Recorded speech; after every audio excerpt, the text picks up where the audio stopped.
Dak Trimo sudah menjadi korban penembakan dengan pistol angin oleh terlapor inisial BA, sehingga pelurunya besarang di sikil.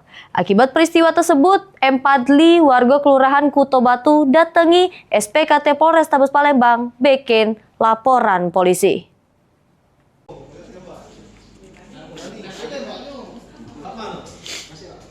Naas yang dialami M. Padli, warga Jalan Veteran Lorong Setiakawan Kelurahan Kuto Batu, Kecamatan Ilir Timur 2 Palembang, sudah menjadi korban penembakan dengan pistol angin oleh terlapor inisial BA di Kelurahan 9 Ilir, Kecamatan Ilir Timur 3. Akibat peristiwa tersebut, korban datangi Sentra Pelayanan Kepolisian Terpadu atau SPKT Polrestabes Palembang, bikin laporan polisi. Karena peluru pistol angin tersebut masih besarang di kaki korban.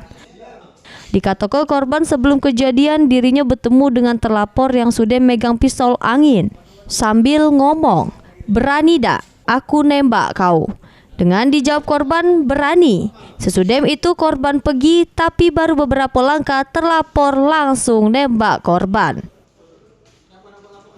Masalahnya gara-gara tidak kan tiga gara api itu lewat sekedar lewat, dia kan ngomong tembak kau, berani tak aku nembak kau?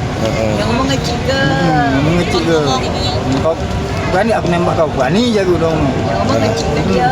Berani tak? Berani jago nembaknya langsung. Sebelumnya memang tidak pernah ada ribut-ribut sama dia. Siapa yang ngomong berani tak nembak? Dia yang bagas. Laporan korban sudah diterima petugas SPKT. Selanjutnya ditindaklanjuti Satreskrim Polrestabes Palembang. Heru Wahyudi, PAL TV.